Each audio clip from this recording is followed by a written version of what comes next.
La team Gaulois.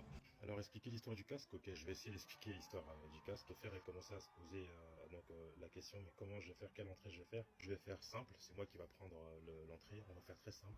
On va mettre de la fumée, mais moi j'ai une très grande surprise pour toi, ne t'inquiète pas, ça va bien se passer.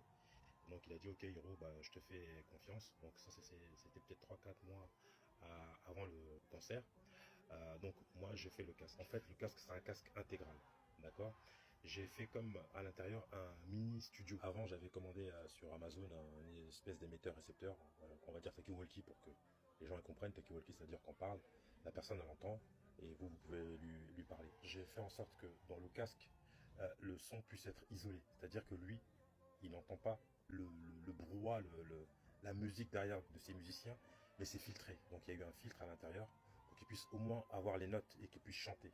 Moi, j'étais pas aux 2 premières réunions, là où ils font le plan pour la scène. Il y a aussi l'histoire des retours. Quand un chanteur il chante, il y a soit on met les retours devant la scène, soit le retour maintenant, plus souvent, il est à l'oreille. Moi, comme j'étais pas là, je ne savais pas s'il avait choisi des retours à l'oreille ou si les retours principalement vont être face à lui. Donc j'ai dû faire en sorte de composer. Vous allez voir si vous regardez encore bien maintenant les vidéos, le casque il est extrêmement costaud, bien gros sur les côtés. Quand vous êtes dans un casque, ce que vous entendez c'est le son est étouffé. En face à l'Accor Arena, tout au bout en face, c'est ce qu'on appelle les balcons. Donc on avait fixé un point d'entrée avant les premières répétitions dans l'après-midi, que dès qu'il arrive, il ne faut pas qu'il soit ébloui par les lumières directement dans le casque, parce qu'il y a un système d'UV aussi. Il fallait qu'il regarde devant lui un point.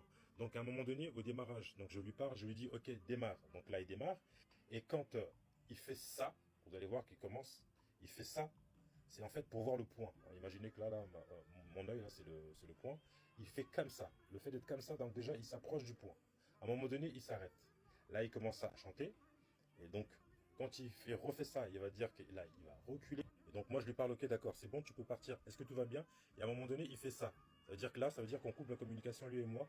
Il reprend le lead pour qu'il puisse chanter et faire la prestation. C'est un casque très futuriste, avec ici une antenne qui permet de communiquer avec lui. À l'intérieur, il entendait ma voix comme là, vous m'entendiez là. Tout l'intérieur du casque, c'était ma voix qui passait, c'était pas sur une oreillette. J'avais prévu si jamais un système ici, si jamais il voulait prendre le retour au niveau des oreilles et non au niveau des enceintes qui sont devant. Il y a un système d'aération de manière à ce qu'il puisse respirer et qu'il n'y ait pas de buée pendant qu'il chante, que la buée ne remonte pas sur le casque et que là il soit aveugle. Moi je suis en bas de la scène à gauche, au sol, pour pouvoir le guider, chanter en même temps, tout en gardant la note, en étant performant comme ça, c'est vraiment très fort. Bisous, ciao.